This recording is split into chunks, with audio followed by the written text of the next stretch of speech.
नमस्कार मंडळी, मी प्रमिला तेलंग, प्रमिलाज वर्ल्ड या माझ्या यूट्यूब चॅनलवरती मी तुमचे सर्वांचे खूप खूप मनापासून स्वागत करीत आहे।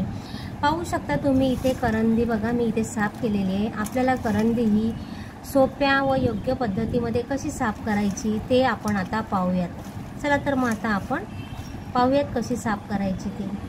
शक्यतो सुकी मच्छी आहे ना, मुंबई कोकणामध्येच जास्त प्रमाणात मिळते, कारण समुद्र आहेत ना इकडे। मग ते कोळी बांधव आपले त्या महिला असं समुद्रकिनारी खडकावर सुकवली जातात आणि गावा साईडला पण ही सुकी मच्छी व्यापारी लोक शक्यतो घेऊन येत असतील आणि ते विकतात ना, असे वाटे वगैरे गावाकडे नेतात। असे जे होलसेल वाले असतात ना, होलसेलचा जो बिझनेस करतात ते घेऊन जातात आणि असे गावाला अशी सुकी मच्छी विकल्या जाते वाट्यांवरती वगैरे। तर ही बघा, इथे ही मच्छी आहे ना, म्हणजे ह्याला करंदी बोलतात। तर मी इथे ही 100 रुपयाची करंदी आणलेली आहे। इथे आता ठाणा मुंबईला ही स्वस्त मिळते, पण गावा साईडला महाग मिळते। तर ही सुकी करंदी आहे ना, ह्याची कांद्यावर चटणी केली जाते, एकदम सुंदर आणि सुरेख लागते। आणि शिवाय तुम्ही बटाट्यामध्ये आणखीन वांग्यामध्ये टाकून करू शकता, एकदम सुंदर लागते याची भाजी। तर आता हे साफ कसे करायची करंदी ते मी तुम्हाला इथे दाखवत आहे। गिलकी आणि घोसाळ्यामध्ये पण ही केली जाते, छान लागते। वांग्यात तर एकदमच भारी लागते, नुसती कांद्यावर पण छान लागते, तुम्ही खाऊ शकता। मी आता तुम्हाला इथे साफ कशी करायची ना, ते एकदम साध्या आणि सोप्या पद्धतीमध्ये करंदी कशी साफ केली जाते ते मी तुम्हाला आता इथे दाखवत आहे। पण त्याआधी जे माझ्या चॅनलवरती नवीन असतील त्यांनी माझ्या चॅनलला सबस्क्राईब करा आणि व्हिडिओ आवडला तर लाईक करा, कमेंट करा आणि व्हिडिओ स्किप करू नका, पूर्ण बघा।